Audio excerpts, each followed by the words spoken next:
Jesus spoke to them again in parables, saying, The kingdom of heaven may be compared to a king who gave a wedding feast for his son. And he sent out his slaves to call those who had been invited to the wedding feast, and they were unwilling to come.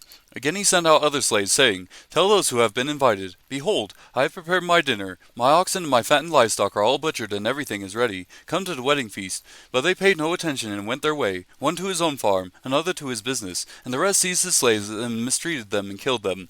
But the king was enraged, and he sent his armies and destroyed those murderers and set their city on fire.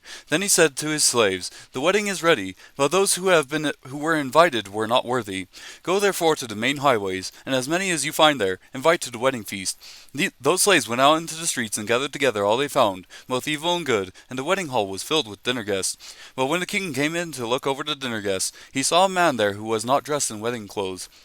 And he said to them, Friend, how did you come in here without wedding clothes? And the man was speechless. Then the king said to the servants, Bind him hand and foot, and throw him into the outer darkness. In that place there will be weeping and gnashing of teeth, for many are called, but few are chosen. Then the Pharisees went and plotted together how they might trap him in what he said, and they sent their disciples to him, along with the Herodians, saying, Teacher, we know that you are truthful and teach the way of God in truth, and defer to no one, for you are not partial to any. Tell us then, what do you think? Is it lawful to give a poll tax to Caesar, or not?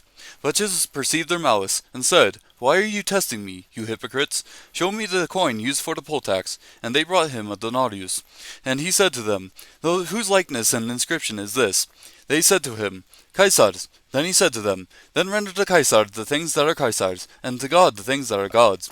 And hearing this, they were amazed, and leaving him, they went away. On that day some Sadducees, who say there is no resurrection, came to Jesus and questioned him, asking, Teacher, Moses said, If a man dies having no children, his brother as next of kin shall marry his wife, and raise up children for his brother. Now there were 7 brothers with us, and the first married and died, and having no children left his wife to his brother. So also the second, and the third, down to the 7th. Last of all, the woman died. In the resurrection, therefore, whose wife of the 7 will she be? For they all had married her. But Jesus answered and said to them, You are mistaken, not understanding the Scriptures nor the power of God. For in the resurrection they neither marry nor are given in marriage, but are like angels in heaven. But regarding the resurrection of the dead, have you not read that what was spoken to you by God? I am the God of Abraham, the God of Isaac, and the God of Jacob. He is not the God of the dead, but of the living. When the crowds heard this, they were astonished at his teaching.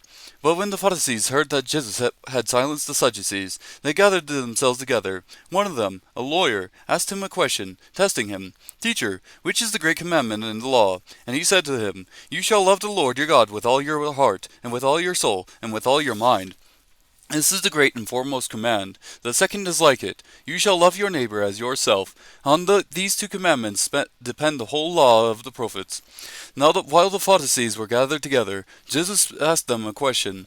What do you think about the Christ? Whose son is he? They said to him, The son of David. He said to them, Then how does David in the Spirit call him Lord, saying, The Lord said to my Lord, Sit at my right hand, until I put your enemies beneath your feet. If David then calls him Lord, how is he his son? No one was able to answer him a word, nor did anyone dare from that day on to ask him another question.